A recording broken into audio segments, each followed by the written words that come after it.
मैं हूं आपके साथ कृतिका। आप देख रहे हैं न्यूज़ 11। भारत और चीन के बीच खराब होते हुए रिश्ते पर जिस तरीके से राहुल गांधी ने प्रधानमंत्री मोदी को दोषी माना है, उनका कहना है कि प्रधानमंत्री इस मुद्दे पर आखिर चुप क्यों है। पीएम मोदी को भारत और चीन के रिश्ते पर जवाब देना चाहिए। जिसके बाद इसी सिलसिले में आज पूर्व सांसद अरुण कुमार ने भारत और चीन के बीच बढ़ते तनाव पर कहा कि चीन हमारे देश का पुराना दुश्मन है। इस बात को हमें कभी नहीं भूलना चाहिए और जितना से जितना हो सके हम सभी देशवासियों को चाइना निर्मित सभी सामानों को बायकॉट करना चाहिए। आगे उन्होंने क्या कुछ कहा, आइए सुनते हैं। देखिए, भारत और चीन का रिश्ता कोई अच्छा रिश्ता नहीं है, लेकिन पड़ोसी राष्ट्र है। पाकिस्तान है, बर्मा है, चीन है, नेपाल है।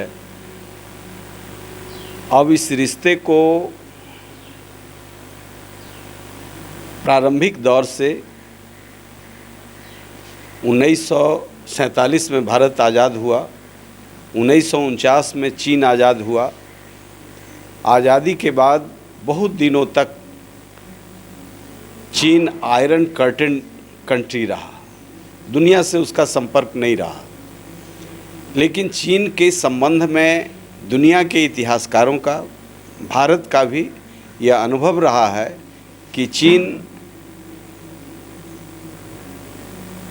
में जो संवेदना होनी चाहिए, जो विश्व मानवता का चिंतन होना चाहिए, जो एक ग्लोबल पेरिफेरी में जो एक दूसरे के साथ जीने का माहौल होना चाहिए, ये नहीं है। चीन स्वार्थ के आगे सारी दलील को किनारे कर देता है। राहुल गांधी जो सवाल उठा रहे हैं, ये सवाल उनसे भी पूछा जा सकता है।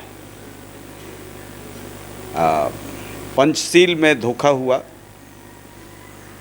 भारत चीन के रिश्ते 62 के बाद एक धोखा के साथ आक्रमण हुआ था। लेकिन अटल जी की सरकार में जॉर्ज फर्नांडिस गृह मंत्री, ये रक्षा मंत्री थे, और जॉर्ज फर्नांडिस जिस फिलॉसफी, पॉलिटिकल फिलॉसफी से गुजरे, डॉक्टर लोहिया का मानना था कि भारत का सबसे बड़ा दुश्मन यदि कोई है तो चीन है। डॉक्टर लोहिया पार्लियामेंट में भी, पंडित नेहरू प्रधानमंत्री थे, उनको सियाचिन के सवाल पर बहुत कड़ा बयान दिया था। और तब से लेकर के आज तक जब अटल जी की सरकार बनी तो चीन धीरे धीरे हमारे घर में घुसता रहता था और धीरे धीरे बाकी के क्षेत्रों पर भी करता रहा। अटल जी की जब सरकार बनी और जॉर्ज फर्नांडिस रक्षा मंत्री हुए तो नॉर्थ ईस्ट को ऑगमेंट करने के लिए सड़कों का निर्माण शुरू हुआ, बॉर्डर रोड का निर्माण तेज़ी से हुआ। ये जो अभी राजनाथ सिंह माननीय रक्षा मंत्री ने जो रोड का उद्घाटन किया, इसका बुनियाद जॉर्ज फर्नांडिस ने रखा था। 225 किलोमीटर हम नीचे थे, हम 225 किलोमीटर ऊपर चले गए आज उनके माथे पर। चीन द्वारा निर्मित सामान का कहीं ना कहीं अब भारतवासी लोग बाइकाट कर रहे हैं, नेता लोग भी खुलकर सामने आ रहे हैं, लोगों से अपील कर रहे हैं चाइनीज सामान का बाइकाट करने के लिए। किस हद तक सही मान जाए आप इसको? इसी बात को मैं कहना चाह रहा हूँ कि चीन आज लड़ाई सिर्फ हथियार से नहीं होती है। पहली लड़ाई अर्थतंत्र से होता है। उसकी आर्थिक संरचना हमारे ऊपर टिकी हुई है, हमारे ऊपर पूर्ण रूप से नहीं टिकी हुई है, लेकिन हमारे ऊपर टिकी हुई है। तो जब दुश्मन है, आज MTNL BSNL भारत सरकार का उपक्रम है और इस उपक्रम में चाइनीज़ सामान का ही इन्वेस्टमेंट है, तो हमारा जो इंफ्रास्ट्रक्चर है उसमें चाइनीज़ सामान लगाया जाए, यह दुखद पक्ष है। निश्चित तौर से हमारे के यहाँ लक्ष्मी जी, दुर्गा जी और शंकर जी का मूर्ति भी चाइना में बनाया जा रहा है और हमारा मार्केट बन गए हैं। तो ऐसे भी भारत के आर्थिक सेहत के लिए जो कुटीर उद्योग है उसमें भी चीन का हस्तक्षेप है। और हम पूरा जोर जोर से राष्ट्रवाद का नारा लगाते हैं जब कोई सैनिक शहीद होता है, लेकिन जीवन में चाइनीज़ सामान का उपयोग करना राष्ट्र के लिए खतरनाक विषय है। इसलिए सरकार को भी और यहाँ के 130 करोड़ आवाम को भी चीनी सामान जहर के समान है, हमारे लिए आत्मघाती है, यह मान करके चलना चाहिए और इस पर कठोरता से अमल करना चाहिए।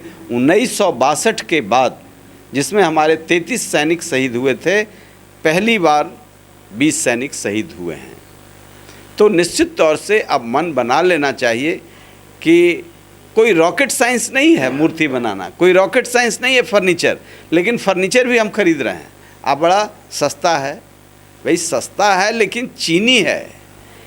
एक बार हिरोशिमा पर बम गिराया अमेरिका ने, जापान ने संकल्प ले लिया कि हम दुनिया के किसी भी देश का सामान, उसने तो हथियार नहीं बनाया लेकिन अपने को डेवलप ऐसा किया अर्थतंत्र में, और जापान का पूरे स्वेज नहर पर अधिकार हो गया, यानी पूरी ट्रैफिक एक्सपोर्ट का चला गया जापान से यूरोप की ओर, अमेरिका की ओर।